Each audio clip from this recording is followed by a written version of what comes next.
शंभूराजे कैद झाले आहेत. त्यांना औरंगजेबानं साखळदंड बांधून पकडून नेलं आहे. त्या वृत्ताने केसो त्रिमलांच्या काळजाचा ठाव घेतला होता. जिंजीच्या भव्य किल्ल्याच्या पायथ्याशी केसोपंत त्रिमलांचा मुक्काम पडला होता. आज दिवस बुडता बुडताच इकडे ती दुष्ट वार्ता येऊन पोचली होती. शंभूराजे कैद झाले आहेत. त्यांना औरंगजेबानं साखळदंड बांधून पकडून नेलं आहे. त्या वृत्ताने केसो त्रिमलांच्या काळजाचा ठाव घेतला होता. केसो त्रिमलांच्या अंगातले इमानी रक्त त्यांना गप्प बसू देईना. वर बाले किल्ल्यावर हरजी राजांकडे ती बातमी गेली. तिथे ते वृत्त पोचताच हरजी आपणास तात्काळ बोलावतील याची त्यांना खात्रीच होती. तरीही त्यांनी तयारी सुरू केली. आपल्या पथकांना हजर राहायचा इशारा दिला. कोणत्याही क्षणी औरंगजेबाचा बदला घेण्यासाठी आम्हाला महाराष्ट्र मुलकात परतावं लागेल. पल्ला दांडगा आहे, तयार रहा, त्यांनी पथकांच्या मोरक्यांना बोलावून सांगितले.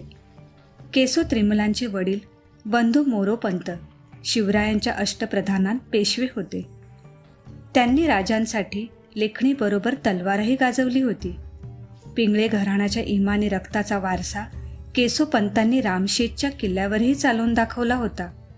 2 वर्षे किल्ला अजिंक्य राखला होता. आपल्या विश्वासाचे मनुष्य म्हणूनच शंभूराजांनी त्यांची रवानगी दक्षिणेत कर्नाटक तामिळ देशात केली होती. तिने सांजेचीच वाड्याबाहेर घोडी किंकाळली. लगेच पुण्याकडे परतावं लागेल. तात्काळ मसलतीसाठी वर या. तुमची वाट बघत आम्ही दरवाजातच उभे आहोत, असा हरजींचा सांगावा आला. तेव्हा वृद्ध काटक केसो त्रिमल जिंजीचा तो उंच किल्ला चढून लागलेच वर आले. घामाघूम होऊन हरजी महाडिकांपुढे उभे राहिले. हरजी झोपाळ्यावर खुशीत बसलेले दिसले. त्या दालनाच्या कोपऱ्यातून कोणाचा तरी रडण्याचा आवाज ऐकू येत होता. तो बहुधा अंबिकाबाईंचा असावा. शेवटी शंभूराजे म्हणजे त्यांचे पाठचे बंधू केसोपंत गोंधळून समोरच्या बैठकीवर बसू लागले.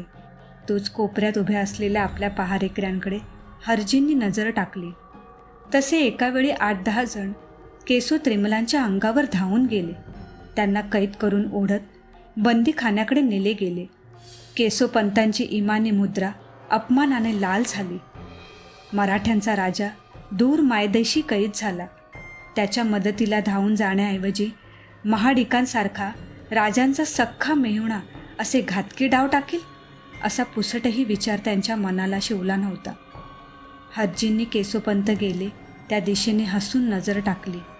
महाडिकांचा कारभारी आधीच येऊन लेखन सामग्री घेऊन बसला होता. हरजीराजे औरंगजेबासाठी मजकूर सांगू लागले. ऊपर भगवान का असमान और नीचे पातशाह मेहरबान. ही वास्तव स्थिती आम्ही जाणतो.